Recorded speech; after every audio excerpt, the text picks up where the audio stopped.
এক গ্রামে এক ব্যক্তি থাকতো যার কোনো পরিবার ছিল না। সে ওই গ্রামে একটা ছোট্ট কুঁড়ে ঘরে একাই থাকতো। ওই ব্যক্তি ভীষণ অলস ছিল। সে কোনো কাজ করতে পছন্দ করত না। সারাদিন এদিক ওদিক শুয়ে বসে সময় কাটাতো।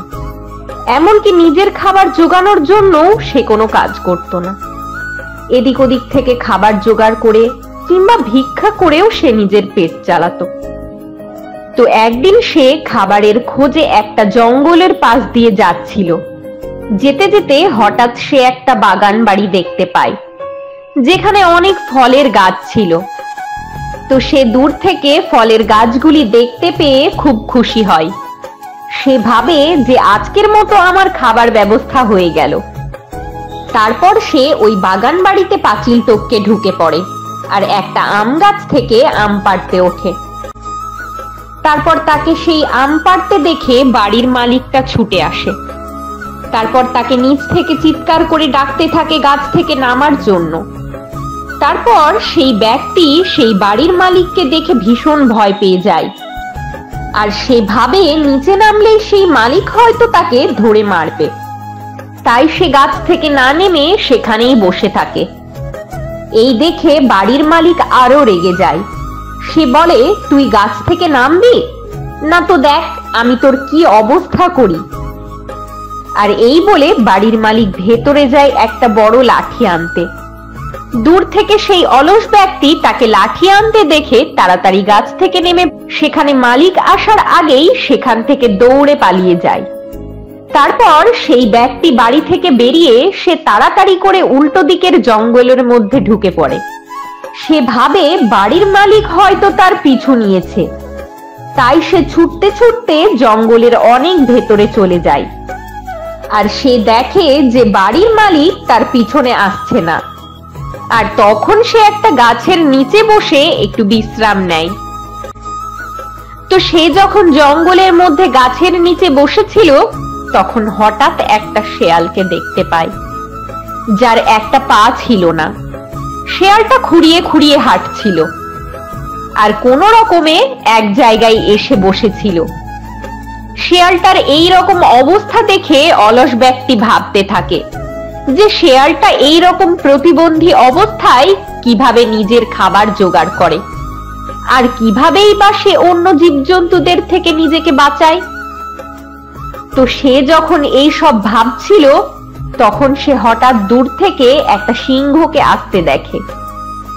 আর সে দেখে সিংহটা শেয়ালটার দিকেই আসছে। সিংহকে আসতে দেখে সেখানের আশেপাশে যত প্রাণী ছিল ভয়ে সবাই ছুটতে থাকে। তারপর সেই অলস ব্যক্তিও ভয় পেয়ে একটা গাছের ওপর উঠে পড়ে। তারপর গাছের ওপর থেকে সে দেখতে থাকে সেই সিংহটা ধীরে ধীরে শেয়ালের কাছে এসে দাঁড়ায়। তখন সেই অলস ব্যক্তি ভাবে, বেচারা শেয়ালটার মনে হয় আজকেই শেষ দিন। কিন্তু সে এটাও লক্ষ্য করে যে সেই সিংহটাকে আসতে দেখে শেয়ালটা একটুও ভয় পায় না। শেয়ালটা কোনো রকম পালানোর চেষ্টা অবধি করছে না। আর সেই ব্যক্তি এটাও লক্ষ্য করে যে সিংহটি একটা বড় মাংসের টুকরো মুখে করে নিয়ে এসেছে। মাংসের টুকরোটা এনে শেয়ালটার সামনে রাখে আর রেখে সিংহটা সেখান থেকে চলে যায়। সিংহটা যাবার পর শেয়ালটা সেই মাংসের টুকরোটা মনের আনন্দে খেতে থাকে। আর এই সব দৃশ্য গাছের ওপর থেকে বসে সেই অলস ব্যক্তি খুব অবাক হয়ে দেখতে থাকে। কিন্তু অলস ব্যক্তি সঙ্গে সঙ্গে মন থেকে খুব খুশিও হয়ে যায়।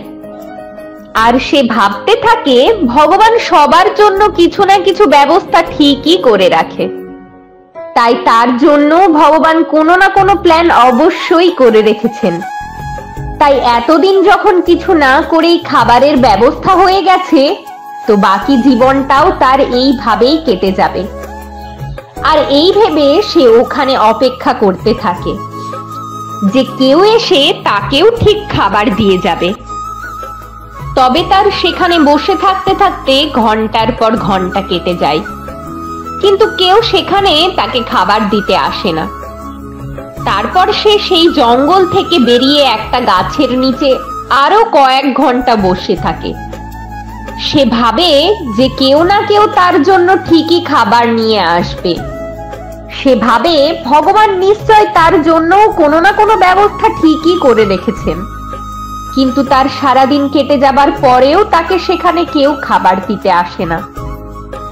সন্ধ্যার মুখে উঠে যখন সে বাড়ির দিকে রওনা দেয়, তখন তার এক বৌদ্ধ সন্ন্যাসীর সঙ্গে দেখা হয়। তখন অলস ব্যক্তিটির খুব খিদে পেয়েছিল, তাই সে বৌদ্ধ সন্ন্যাসীর কাছেই খাবার চায়। তারপর বৌদ্ধ সন্ন্যাসী তার ঝোলায় থাকা খাবার থেকে কিছু অলস ব্যক্তিটিকে খেতে দেন। খাবার খেয়ে সেই ব্যক্তিটি বৌদ্ধ সন্ন্যাসীকে বলেন, ভগবানের এটা কেমন বিচার! ওই পঙ্গু শেয়ালটার জন্য খাবারের ব্যবস্থা করে রেখেছিল, যা একটা সিংহ তাকে এনে দিল, যেটা আমাদের ভাবনারও বাইরে। কিন্তু ভগবান আমার জন্য কোনো খাবারের ব্যবস্থা করলো না। আর যদি আমার জন্য কোনো খাবারের ব্যবস্থা না করে, তাহলে আমাকে এই রকম জায়গায় এনে এই রকম ঘটনা দেখিয়ে কি শিক্ষা দিতে চাইলো? বৌদ্ধ সন্ন্যাসী সেই ব্যক্তির সব কথা শুনে ব্যক্তিটিকে বললেন, ভগবান তোমাকে এই ঘটনা দেখিয়ে একটা বড় শিক্ষা দিতে চেয়েছিলেন, কিন্তু তুমি সেই শিক্ষা গ্রহণ না করেই শুধু অভিযোগই করে যাচ্ছ। ভগবান আমাদের প্রত্যেককেই কিছু না কিছু করার জন্য এই পৃথিবীতে পাঠিয়ে থাকেন। তুমি ভাবছো তোমার কর্ম ওই শেয়ালটার মতো অপেক্ষা করা, যাতে কেউ না কেউ সিংহটার মতো তোমাকে খাবার এনে দিয়ে সাহায্য করে। কিন্তু ভগবান এই ছোট্ট গল্পটির মাধ্যমে তোমাকে বোঝাতে চেয়েছেন, তোমাকে তিনি ওই শেয়ালটার মতো কর্ম করতে পাঠাননি, তোমাকে তিনি ওই সিংহটির মতো কর্ম করতে পাঠিয়েছেন। শুধু তুমি তার ইশারা বুঝতে ভুল করেছো। অলসভাবে শুয়ে বসে থেকে সারাটা জীবন কাটানোটা মহৎ কার্য নয়। তুমি অলসতা ভেঙে কর্ম করো, নিজের জন্য কর্ম করো, অন্যের জন্য কর্ম করো। অন্যের ভরসায় বসে থেকে জীবন শুধু কেটে যাবে, জীবনটাকে বাঁচার মতো বাঁচতে পারবে না। তাই ওঠো, যাও আর কর্ম করো।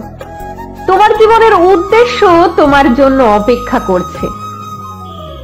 তো বন্ধুরা, আমরা এই ছোট্ট গল্পটা থেকে আমরা কিন্তু আমাদের জীবনের অনেক বড় একটা শিক্ষা নিতে পারি। আমরা অনেকেই আমাদের জীবনের অনেকটা সময় অলসতা করে অন্যের আমাদের জীবনে এসে আমাদের জীবনকে বদলে দেওয়ার আশায় আমাদের জীবনের অনেক মূল্যবান সময় নষ্ট করে ফেলি। কিন্তু আমরা এটা বুঝতে পারি না যে অলসতা আমাদের জীবনের উন্নতিতে সাহায্য করে না। অলসতা আমাদের জীবনের এগিয়ে যেতে সাহায্য করে না। অলসতা আমাদের জীবনটাকে বাঁচার মতো করে বাঁচতে সাহায্য করে না। তো জীবনে অলসতা না করে নিজের লক্ষ্যে এগিয়ে যাও। আমাদের এই ভিডিওগুলি কেমন লাগে তা অবশ্যই কমেন্ট করে জানাবেন। সবাই ভালো থাকবেন, আবার দেখা হবে।